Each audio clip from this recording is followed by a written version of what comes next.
بہرحال اب میں مستقبل کی طرف آتا ہوں.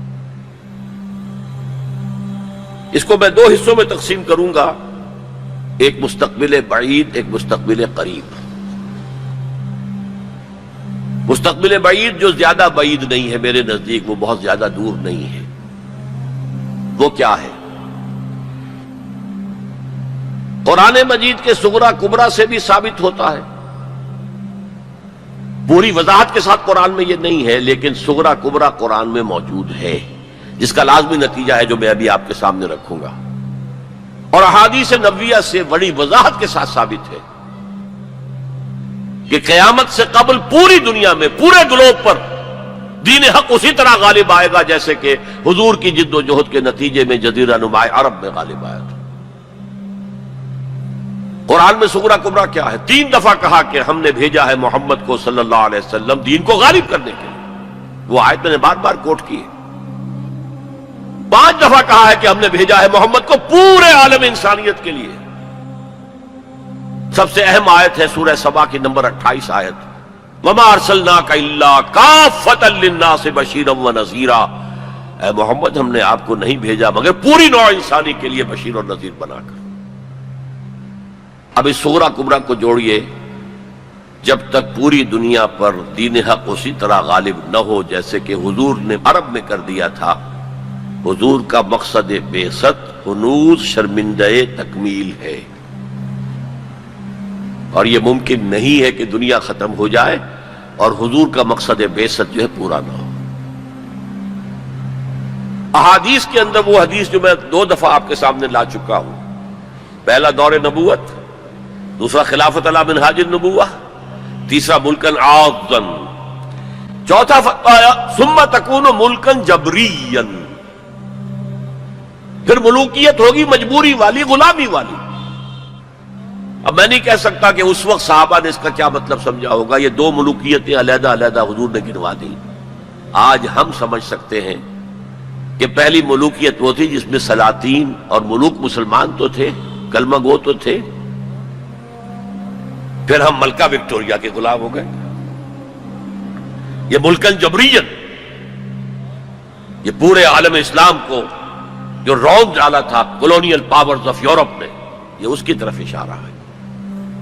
یہ فرمایا یہ دور بھی رہے گا جب تک اللہ چاہے گا، پھر اللہ اسے بھی اٹھا لے گا.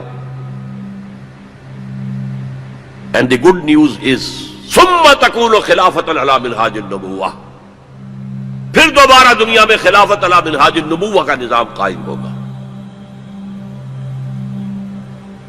یہ ہے وہ دور جو آنے والا ہے، مستقبل میں آئے گا، لازماً آئے گا. 2 پتنگیں ہیں اڑ رہی ہیں، ان کا پیچ پڑنے والا ہے بہت زبردست. ایک ہے نیو ورلڈ آرڈر جو حقیقت میں جیو ورلڈ آرڈر ہے، ایک ہے جسٹ ورلڈ آرڈر آف اسلام. مقابلہ انہی میں ہونا ہے،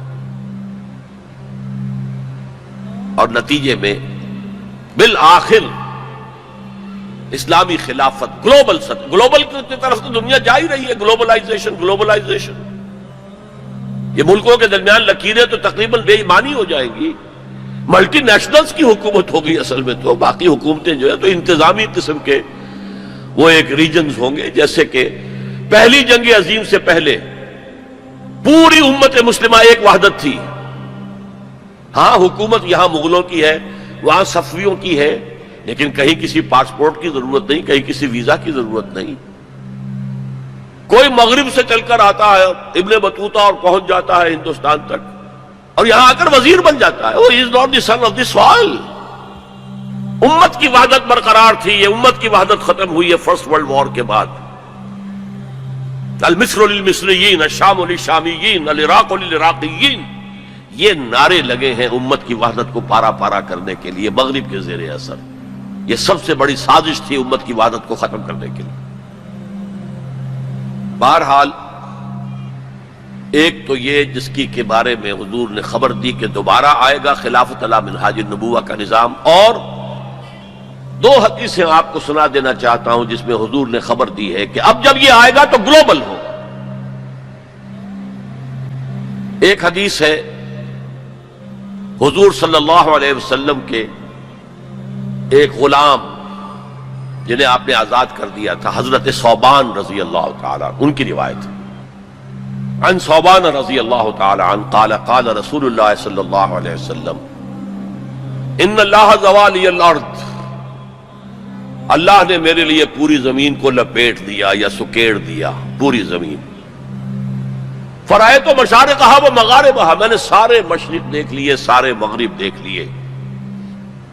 وَإِنَّ أُمَّتِي سَيَبْلُغُ مُلْكُهَا مَا زُوِيَ لِي مِنْهَا، اور میری امت کی حکومت ان تمام علاقوں پر قائم ہو کر رہے گی جو مجھے زمین کو سکیڑ کر یا لپیٹ کر دکھا دیے گئے۔ اور یہ روایت کسی دوسرے تیسرے درجے کی حدیث کے ذخیروں میں سے نہیں ہے، مسلم شریف کی روایت ہے، درجہ اول کی کتب۔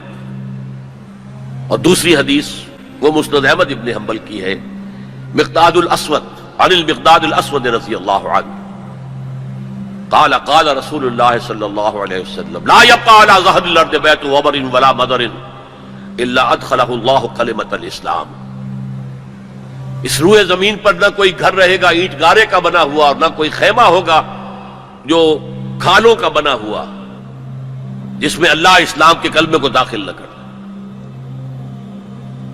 بعز عزیز اور ذل ذلیل، یہ داخلہ دو میں سے ایک طریقے پر ہوگا، یا عزت والے کے اعزاز کے ساتھ، یعنی وہ خود اسلام قبول کر لے گا تو اس کے گھر میں یا اس کے خیمے میں اسلام داخل ہوگا، اس کی بھی عزت ہوگی۔ وَلِلَّهِ الْعِزَّةُ وَلِرَسُولِهِ وَلِلْمُؤْمِنِينَ، عزت کا حقدار تو اللہ ہے، اس کے رسول ہے اور اہل ایمان ہے۔ اور ذل ذلیل، یا کسی کمزور کی پستی کی وجہ سے، اگر اسلام قبول نہیں کریں گے تو یؤتوا الجزیۃ عن ید وہم صاغرون، چھوٹے ہو کر رہنا پڑے گا، جزیہ دینا ہوگا۔ گویا کہ اسلام تو اس کے خیمے اور گھر میں بھی داخل ہو گیا، وہ خود محروم رہا۔ جب حضور نے یہ فرمایا تو حضرت مقداد پھر کہتے ہیں کہ میں نے کہا وَيَكُونَ الدِّينُ كُلُّهُ لِلَّهِ، تب ہوگی وہ بات جو سورہ انفال میں آئی ہے کہ دین کل کا کل اللہ کے لیے ہو جائے گا۔ تو یہ تو ہے مستقبل بعید جس کا سارا دار و مدار میرے بیان میں حالات کے حوالے سے نہیں ہے۔ حالات میں ہمیں اس کے کوئی آثار نظر نہیں آ رہے، حالات بہت مایوس کن ہیں، لیکن حضور کی دی ہوئی خبریں ہیں، وَهُوَ الصَّادِقُ الْمَصْدُوقُ، منطقی طور پر بھی میں ان کا قائل ہوں اور حضور کی احادیث کی روح سے بھی قائل ہوں۔ اس سے پہلے جو مستقبل قریب ہے، اس میں ابھی مسلمانوں پر بہت سخت دن آئیں گے، عذاب کا کوڑا اور شدید سے شدید تر ہو۔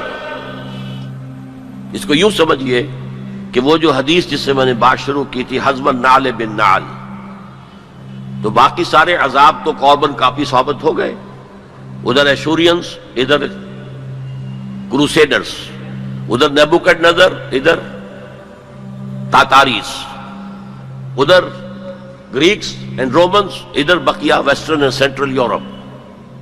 یہ تو صاف صاف نظر آ گیا جو پچھلی صدی میں ہوا یہودیوں کے ساتھ، 6 millions of them decimated، ختم کیے گئے ہٹلر کے ہاتھوں۔ اس کی کاربن کاپی بھی تو آنے والی ہے، اور یہ آئے گی اربوں پر۔ آج اللہ کے دین کے سب سے بڑے مجرم عرب، کیوں؟ عام قاعدہ ہے جن کے رتبے ہیں سوا، ان کی سوا مشکل ہے۔ حضور کی ازواج سے کہا گیا کہ نہیں، اگر تم کوئی غلط حرکت کرو گی دوہری سزا ملے گی تمہیں، تمہارا رتبہ بہت اونچا ہے، تم نبی کے گھر میں آباد ہو۔ عربوں کو اللہ نے فضیلت دی کہ محمد ان میں سے تھے، رسول عربی ہیں صلی اللہ علیہ وسلم۔ یہ رتبہ بلند ملا جس کو مل گیا، ہر مدعی کے واسطے دار و رسن کہاں۔ پھر سب سے بڑی فضیلت کیا ہے؟ ان کی اپنی مادری زبان میں قرآن موجود ہے، اللہ کا کلام۔ ان کو قرآن کے سمجھنے میں کوئی دقت تو نہیں ہے۔ یہاں میں تو آپ سے کہتا رہا ہوں عربی سیکھیں، عربی سیکھیں، عربی سیکھیں، تاکہ قرآن کو اس کی اپنی اصل زبان میں اپنی آنکھوں سے پڑھ سکیں۔ وہاں تو ان کو تو ضرورت نہیں۔ پھر بھی ان کا اگر یہ حال رہا کہ جو ملک بھی کولونیل رول سے آزاد ہوا اس نے یا تو اپنا قبلہ کر لیا ماسکو کی طرف اور یا واشنگٹن کی طرف، تو ان سے بڑا مجرم اور کوئی نہیں۔ ایک حدیث میں آیا ہے ویل للعرب من شر اقترب، بہت ہلاکت اور بربادی ہوگی۔ ایک مرتبہ ام سلمہ رضی اللہ تعالی عنہا نے ام المومنین پوچھا کہ یہ جو آپ فرما رہے ہیں کہ اتنی بڑی تباہی آئے گی، اتنے بڑے مسلمانوں کے اوپر برے حالات آئیں گے، تو عرب اس روز کہاں ہوں گے؟ فرمایا العرب یومئذ قلیل، بہت کم رہ جائیں گے، بہت بڑی تباہی آنے والی۔ اور اس کا نقطہ آغاز کیا ہوگا؟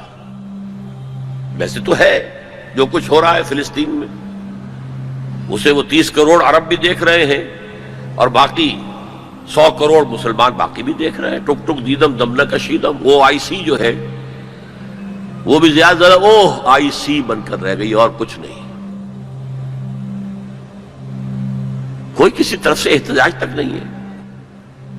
امریکہ شیرون کو مین آف دی پیس کا خطاب دے رہا ہے، صابرہ اور شتیلہ کا قاتل، درندہ، اور جو کچھ کر رہا ہے فلسطینیوں پر وہ آج ہم اپنی آنکھوں سے دیکھ رہے ہیں ٹیلی ویژن کے اوپر، کس طرح بلڈوزرز آتے ہیں ان کے گھروں پر گھر گراتے چلے جاتے ہیں، کس طریقے سے F-16 اوپر دندن آ رہے ہیں، ہیلی کاپٹرز دندن آ رہے ہیں، اور ان کے پاس کیا ہے سوائے اپنی جان پیش کرنے کے؟ سوسائیڈ جو ہے اٹیک، اس کے سوا کیا ہے؟ یا پہلے وہ صرف پتھر مارتے تھے، اینٹیں روڑے، اللہ اللہ خرسل۔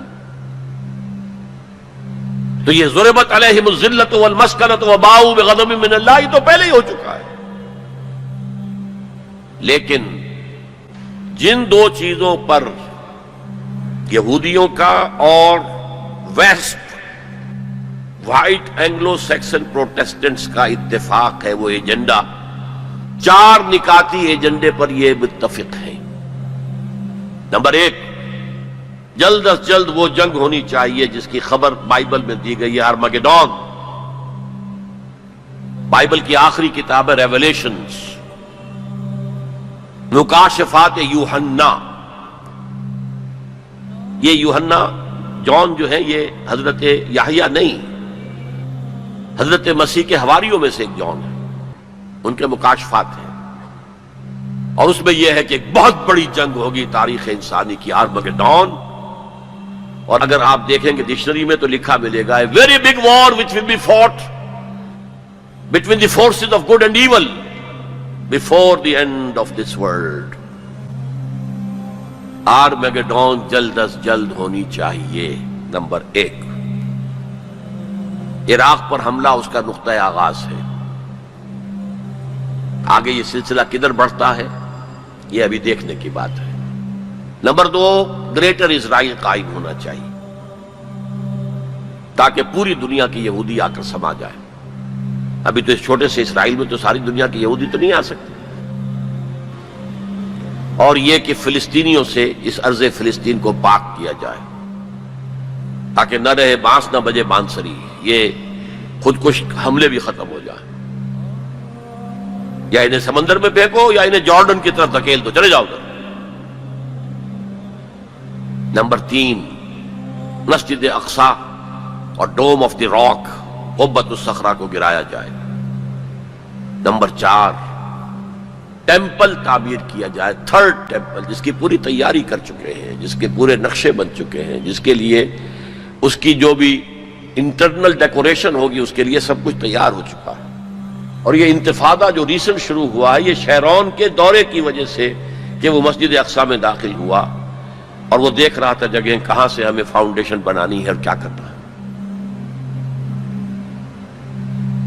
4 باتیں گنوائی میں نے، 5ویں بات ایک اور بھی ہے کہ جب 3rd ٹیمپل تعمیر ہو جائے تو تھرون آف ڈیوڈ لا کر وہاں پر رکھ دیا جائے۔ یہ مجھے پتا نہیں تھا، یہ تھرون آف ڈیوڈ ابھی حضرت داؤد کا تخت جو ہے کہیں محفوظ ہے۔ یہ پروٹیسٹنٹس کا ایک رسالہ نکلتا ہے دی ٹرمپٹ، فلاڈلفیا سے، امریکہ کے شہر فلاڈلفیا سے، دی فلاڈلفیا ٹرمپٹ۔ اس میں پتا چلا کہ یہ ایک پتھر تھا جس پر بٹھا کر حضرت داؤد کی تاج پوشی کی گئی تھی، اسی پر حضرت سلیمان کی تاجپوشی ہوئی، اسی پر بعد میں ان کے اور جو بھی تھے حکمران ان کی تاجپوشی ہوتی رہی۔ وہ پتھر ٹائٹس نے جب گرایا ہے یروشلم کے اس سیکنڈ ٹیمپل کو تو وہ اپنے ساتھ لے گیا، وہ روم پہنچ گیا، روم سے آئرلینڈ پہنچ گیا، کیتھولک ملک ہے بہت بڑا، وہاں سے اسکاٹ لینڈ آیا، وہاں سے انگلینڈ میں آ گیا اور اسے رکھ دیا گیا جو ان کی پارلیمنٹ کے ساتھ جو گرجا ہے۔ اور 14ویں صدی عیسوی میں اس کو ایک کرسی میں بلڈ کر دیا گیا سیٹ کی حیثیت سے، اب وہ تھرون ہے، اسی کرسی پر بٹھا کر انگریز جو بھی بادشاہ ہوئے اور جو ملکائیں ہوئی ان کی کورونیشن ہوئی ہے، وہ وہاں سے لا کر اب یہاں رکھا جائے گا۔ البتہ اس کے بعد ان کے ایجنڈے مختلف ہو جاتے ہیں۔ یہودی سمجھتے ہیں ہمارا مسیح آئے گا، وہ اس تخت پر بیٹھ کر دنیا پر حکومت کرے گا۔ اس کے لیے بھی سمجھ لیجئے ان کے مسیحا سے مراد کیا ہے۔ ان کے ہاں چلی آ رہی تھی پیشین گوئیاں کہ ایک مسیحا آئے گا جو تمہارے دلدر دور کرے گا، تمہیں عظمت تک پہنچائے گا۔ وہ حضرت مسیح آ گئے، انہوں نے مانا ہی نہیں، تو وہ پیشین گوئی جو ہے ابھی موجود ہے۔ دی پوزیشن از ویکنٹ، ابھی تک وہ مسیحا نہیں آیا، they are waiting for their مسیحا، اس لیے کہ مسیح کو تو مانا نہیں۔ اور عیسائیوں کا خیال ہے حضرت مسیح کا جو سیکنڈ نزول ہوگا، سیکنڈ کمنگ، تو وہ اس تخت پر بیٹھ کر حکومت کریں گے پوری دنیا پر۔ یہ ایجنڈا ہے۔ کوئی سبب معلوم ہو سکا ہے آج تک کہ عراق پر کیوں حملہ کیا گیا؟ اور کمال ہے کہ اس قوم نے پھر اسی شخص کو منتخب کر لی۔ 9/11 کس نے کیا اس کی کوئی کبھی تحقیق ہوئی ہی نہیں، روک دیا گیا۔ جب شروع میں تحقیق شروع ہوئی تھی تو پہلے تو بیان آیا تھا بش کا کہ یہ لیک کیوں ہو رہی ہیں چیزیں اس سے، اور پھر سسٹم روک دیا گیا۔ یہ سارا جو معاملہ ہے، history is going towards that direction. لیکن بہرحال اس میں جو مسجد اقصی کی شہادت کے بعد اور قبۃ الصخرہ کے گرانے کے بعد جو خون کھولے گا عرب نوجوانوں کا، اس کا آپ اندازہ نہیں کر سکتے۔ عرب کے اندر جوش تو اب بھی ہے، نوجوانوں میں بہت ہے۔ وہ ایک ایسی بات ہوگی کہ جس پر خون جوش کھائے گا، اور اس سے پہلے تو یہ حکمران کہ جو ویسٹ کے گماشتے ہیں یہ انہیں قتل کریں گے، بھونیں گے، اور پھر یہ کہ کرسچنز اور جیوز، اور انہیں جیوز میں سے اینٹی کرائسٹ بھی کھڑا ہو جائے گا، دجال۔ یہ مقابلے ہونے ہیں، لیکن میں اب تفصیل میں نہیں جانا چاہتا۔ لیکن ان کے ذریعے سے عالم عرب پر تو بہت بڑا، بہت سخت عذاب آئے گا۔ باقی عالم اسلام دوسرے درجے میں ہے، مجرم۔ ہم سمجھتے ہیں کہ نمبر 2 پر ہم مسلمانان پاکستان ہیں، جنہوں نے اس ہندوستان کی تقسیم اسلام کے نام پر کروائی، اور 57 برس گزر گئے ہیں کہ اس اسلام کا کوئی نام و نشان وہاں نہیں ہے۔ وہی اسلام ہے جو ہر جگہ ہے، یہاں بھی ہے، مسجدوں میں آپ بھی جا رہے ہیں، ہم بھی جا رہے ہیں۔ لیکن وہ اسلامی نظام جو کہا گیا تھا کہ اسلام کے اصول حریت و اخوت و مساوات کا ایک نمونہ دنیا کو دکھانا چاہتے ہیں، وہ کہاں ہے؟ لیکن یہ کہ جہاں تک عرب پر اس عذاب خداوندی کا تعلق ہے، اس کا تو مجھے یقین ہے ہوگا، اور ہولوکاسٹ سے کم 10 گنا ہوگا، خاکم بدہن۔ جیسے نیبوکڈنیزر کے ہاتھوں جتنے مرے تھے، اس سے 100 گنا جو ہے وہ تاتاریوں کے ہاتھوں مرے۔ لیکن یہ کہ باقی امت جو ہے، شاید اللہ تعالی ہمیں ہدایت دے دے، شاید اللہ تعالی قوم یونس کی طرح ہمیں توبہ، اجتماعی توبہ کی توفیق دے دے۔ اللہ کی رحمت سے ہم اس اعتبار سے مایوس نہیں ہیں، اپنی جو بھی ہماری بساط ہے کوشش کر رہے ہیں کہ وہاں پر اسلامی نظام آ سکے جس کے لیے وہ ملک بنایا گیا تھا۔ بہرحال یہ ہے میرا تجزیہ مستقبل کے بارے میں۔ دین کی بات پھیلانا صدقہ جاریہ ہے، ثواب کی نیت سے ویڈیو کو شیئر ضرور کیجیے۔ جزاک اللہ۔